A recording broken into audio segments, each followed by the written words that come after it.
कन्नौज कांड पर बोले अखिलेश, नाबालिग बच्ची का उड़ाया मजाक। अखिलेश यादव की शर्मनाक हरकत, पानी पानी हुई समाजवादी पार्टी। नमस्कार, कैपिटल टीवी उत्तर प्रदेश में आपका स्वागत है और मैं आपके साथ प्रिया बिष्ट। अब वक्त हो चला है ऐसे मुद्दों पर विस्तार से बात करने का जो जनता, राज्य, देश और पूरी दुनिया पर असर डालते हैं। अयोध्या के बाद कन्नौज में समाजवादी पार्टी घिरी। पहले अयोध्या वाले मामले में सपा प्रमुख अखिलेश यादव ने अपने डीएनए वाले बयान से भूचाल ला दिया, तो अब कन्नौज वाले मामले में भी अपना मुंह खोला और हंसते हुए दुष्कर्म पीड़िता का मजाक उड़ाया। तो क्या कुछ कहना है सपा प्रमुख अखिलेश यादव का, चलिए आपको बताते हैं।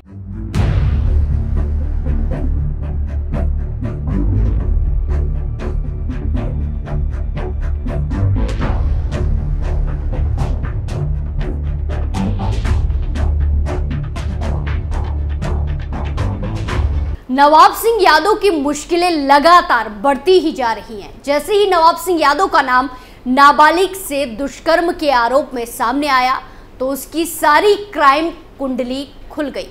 नवाब सिंह पर इससे पहले 15 मुकदमे दर्ज हैं, लेकिन पुलिस ने कभी भी कार्रवाई नहीं की। इस बार नवाब के खिलाफ 16वां मुकदमा दर्ज हुआ तो उस पर शिकंजा कस गया। नवाब सिंह यादव की गिरफ्तारी के बाद सत्तारूढ़ बीजेपी और विपक्ष सपा के बीच वार पलटवार का दौर चल रहा है। एक और बीजेपी नवाब सिंह यादव को सपा नेता करार दे रही है, वहीं सपा ने पल्ला झाड़ लिया है। सपा का कहना है कि पार्टी विरोधी गतिविधियों के कारण नवाब सिंह यादव को सपा से निकाला जा चुका है। वहीं अब इस पूरे मामले में पहली बार सपा अध्यक्ष अखिलेश यादव ने अपना मुंह खोला है और ऐसा बयान दिया है जिससे भूचाल आ गया है। दरअसल 15 अगस्त के मौके पर अखिलेश यादव ने लखनऊ स्थित सपा दफ्तर पर कई युवक और युवतियों को सम्मानित किया। इस मौके पर कन्नौज का एक युवा सम्मान लेने आया तो अखिलेश ने हंसते हुए कहा, आजकल कन्नौज बहुत हेडलाइन में है, सरकार को इसके लिए बहुत धन्यवाद।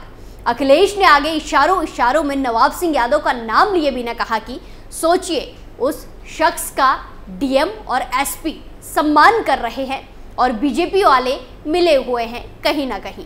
उपेंद्र कुमार कन्नौज, आजकल कन्नौज बहुत हेडलाइन पर है, सरकार को बहुत धन्यवाद उसके लिए।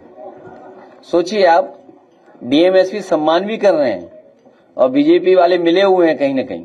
तो देखा आपने किस तरह अखिलेश यादव ने कन्नौज की पीड़िता का हंसते हुए मजाक उड़ाया। खुद की पार्टी के नेता ने बच्ची के साथ घिनौनी हरकत करने की कोशिश की, यहां तक कि दुष्कर्म की पुष्टि भी हो गई है और अखिलेश यादव हंसकर बात कर रहे हैं। कन्नौज चर्चा में एक आरोपी के साथ खुद की पार्टी का नाम जुड़ रहा है, कोई शर्म नहीं है। जहां पहले अखिलेश यादव की इस मामले में बोलती बंद रही और जब बोले तो ऐसा बयान दिया जो काफी शर्मनाक है। सोशल मीडिया पर यह वीडियो खूब ज्यादा वायरल हो रहा है, जिसमें लोग अलग अलग तरह की टिप्पणी कर रहे हैं। वहीं दूसरी तरफ शुक्रवार को नवाब सिंह यादव की जमानत पर सुनवाई होनी थी, लेकिन टल गई। अब कोर्ट शनिवार को इस मामले में सुनवाई करेगी। वैसे देखा जाए तो ये नवाब सिंह यादव का सियासी रसूख ही था कि उसके खिलाफ अलग अलग समय पर कुल 15 मुकदमे दर्ज हुए। नवाब पर धमकी, हत्या की कोशिश, वसूली जैसे कई अपराधों में केस दर्ज हैं, लेकिन कभी पुलिस कार्रवाई नहीं कर सकी। ये मुकदमे बसपा, भाजपा, सपा शासन में लगे रहे। भाजपा की पिछली सरकार में भी मुकदमा दर्ज हुआ, लेकिन कोई कार्रवाई नहीं हुई, कोई भी एक्शन देखने को नहीं मिला। लेकिन इस बार मामला एक नाबालिग लड़की से जुड़ा था तो पुलिस ने कार्रवाई करने में कोई हिचक नहीं दिखाई। अब उसे सलाखों के पीछे भेज दिया गया है। आगे और भी बड़ी और कड़ी कार्रवाई की तैयारी की जा रही है। एक समय नवाब सिंह यादव सपा के राष्ट्रीय अध्यक्ष का करीबी था। सपा शासनकाल में नवाब सिंह यादव को कन्नौज में मिनी सीएम के रूप में जाना जाता था, लेकिन 2017 के बाद सपा से उसकी दूरी बन गई। कहा तो यह भी जाता है कि नवाब सिंह यादव ने अखिलेश यादव के साथ दगाबाजी की थी। दरअसल सपा शासन के दौरान सत्ता के गलियारों में अपनी धमक रखने वाले नवाब सिंह यादव के पार्टी से मतभेद शुरू हुए। इसकी शुरुआत हुई साल 2017 के विधानसभा चुनाव के दौरान। कहा जाता है कि तब नवाब सिंह यादव ने 13वां विधानसभा सीट से टिकट की मांग की थी। पार्टी ने मांग नहीं मानी और इसका असर ये पड़ा कि इससे खेमेबंदी शुरू हो गई। साल 2019 के लोकसभा चुनाव में डिंपल यादव यहां से चुनाव हारी तो नवाब सिंह यादव पर दगाबाजी का आरोप लगा। तब सपा ने पूरी तरह से दूरी बना ली थी। कभी पार्टी की बागडोर संभालने वाले नवाब सिंह यादव को पार्टी के ही कार्यक्रम की जिम्मेदारी से दूर किया जाने लगा।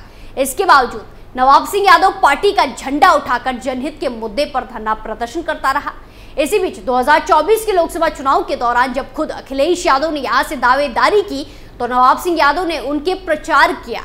फिर चर्चा शुरू हुई कि दोनों के बीच नजदीकी बढ़ रही है। पिछले महीने 25 जुलाई को नवाब सिंह की मां का निधन हो गया तो अखिलेश यादव ने उस पर दुख जताया था और ट्वीट भी किया था। फिर ये लगने लगा कि दोनों में जो दूरियां बढ़ी थी वो कम हो रही हैं। अब इस प्रकरण के बाद पार्टी ने पूरी तरह से नवाब सिंह यादव से पल्ला झाड़ते हुए पार्टी का सदस्य मानने से भी इनकार कर दिया है। सपा का कहना है कि पार्टी विरोधी गतिविधियों के कारण नवाब सिंह यादव को सपा से निकाला जा चुका है। सपा वैसे ही मोहित खान को लेकर मुश्किल में घिरी है, ऊपर से नवाब सिंह यादव के मामले में पार्टी को और फंसा दिया है। इसीलिए सपा ने पहले ही इस मामले से किनारा कर लिया। लेकिन ये राजनीति है, यहाँ हर एक हरकत पर नजर रखी जाती है। दूसरे दल के नेता नवाब सिंह यादव की सपा नेताओं के साथ ली गई फोटो को ढूंढ कर सपा प्रमुख अखिलेश यादव को घेर रहे हैं। वहीं पीड़िता के परिवार वालों ने नवाब सिंह यादव के घर पर बुलडोजर चलवाने की मांग की है। कन्नौज शहर के करीब नसरापुर स्थित चौधरी चंदन सिंह महाविद्यालय इन दिनों पुलिस के निशाने पर है। इसी कॉलेज में रविवार की रात पूर्व ब्लॉक प्रमुख के पास बुआ और उसकी भतीजी पहुंची थी। इसी कॉलेज में वारदात हुई है। पुलिस ने इसी कॉलेज में पहुंचकर पीड़ित छात्रा के बयान के आधार पर आरोपी नवाब सिंह यादव को दबोचा था। नवाब सिंह यादव का अपना डिग्री कॉलेज भी है। अपने पिता चौधरी चंदन सिंह के नाम से संचालित इस कॉलेज में ही उसका अपना अलग से कार्यालय है। यहीं बैठकर वो अपनी सियासी गतिविधियों को अंजाम देता है। वहीं बुलडोजर चढ़ने की चर्चाओं के बीच नवाब सिंह यादव के छोटे भाई नीलू यादव मीडिया के सामने आए और उन्होंने इस मामले में शासन प्रशासन से निपटने के बाद आरोप लगाने वाले पर मानहानि का केस दर्ज करने की बात कही है। नवाब सिंह यादव के होटल पर बुलडोजर चलने की आशंकाओं पर उन्होंने कहा कि किसी भी संपत्ति के मालिक नवाब सिंह यादव अकेले नहीं है। ज्यादातर संपत्ति मां और पिताजी की है, जिस पर हम 6 भाइयों का बराबर हक है। वहीं दूसरी तरफ पुलिस किशोरी की बुआ पूजा तोमर को 4 दिन बाद भी गिरफ्तार नहीं कर सकी है। किशोरी के पिता की शिकायत के बाद मुकदमे में उसका नाम भी शामिल किया गया था। एसओजी सर्विलांस के साथ साथ पुलिस की 6 टीमें उसकी तलाश कर रही है। किशोरी की बुआ के फरार होने के बाद से उससे जुड़ी कई चौंकाने वाली जानकारी सामने आई। चर्चा है कि वारदात के बाद उसके बैंक खाते में बड़ी रकम भेजी गई है। मामला सामने आने के बाद एसपी ने इसकी जांच की बात कही। इसे लेकर चर्चाओं का बाजार गर्म है। बीच ये चर्चा शुरू हो गई है कि उसके बैंक खाते में किसने बड़ी रकम भेजी है। उसके पीछे तर्क ये दिया जा रहा है कि वो किसी के इशारे पर ये सब कर रही थी, इसीलिए उसे ये रकम भेजी गई है। इससे पूरे प्रकरण के पीछे की साजिश की भी चर्चा शुरू हो गई है। उसके बैंक खातों में रकम डाले जाने की बात पर पुलिस के भी कान खड़े हो गए हैं। पुलिस ने अब आरोपी बुआ के आधार कार्ड से उसके खाते की डिटेल खंगालने की बात कही है। एसपी अमित कुमार आनंद के मुताबिक आरोपी महिला की तलाश की जा रही है। उसके गिरफ्त में आते ही उससे जुड़ी सभी जानकारियां जुटाई जाएंगी। अगर बैंक खातों में अनियमित लेन देन से जुड़ा तथ्य सामने आएगा तो उसकी भी जांच कर उन लोगों की पहचान की जाएगी जिन्होंने ऐसा किया है। वहीं आपको बता दें कि जब से ये मामला सामने आया है तब से ही बुआ को लेकर इस मामले में एक के बाद एक नए मोड़ आ रहे हैं। पहले दिन से वो अजीबोगरीब बयान दे रही है और अपनी बातों से लगातार पलटती हुई नजर आ रही है।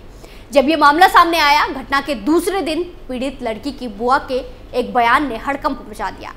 पीड़ित किशोरी की बुआ ने पूरे मामले में मास्टरमाइंड के नाम गिनवाए और सपा नेताओं के नाम लिए, लेकिन पुलिस ने जब पूछताछ के लिए उसे बुलाया तो वो फरार हो गई, जिसकी तलाश में पुलिस अलग अलग जगह दबिश दे रही है। ऐसे में बुआ की गिरफ्तारी के बाद इस मामले में कई सारे राज खुलने तो तय है और कई सारे नेताओं के भी नाम सामने आएंगे। इस पूरे मामले में आपकी क्या राय है, कमेंट कर जरूर बताएं।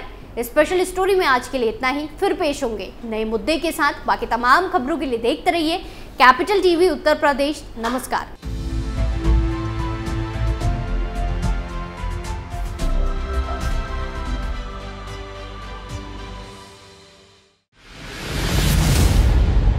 मैं राजनीति करता नहीं, पर राजनीति को बहुत गहरे तक समझता हूं। मैं लोगों के बीच रहता हूं, लोगों के मन को अच्छे से जानता हूं।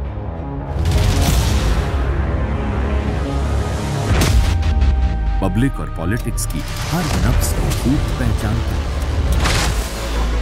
संघर्ष की सियासत से सत्ता के सिंहासन तक मैं हर खबर से खरा सच निकालता हूं।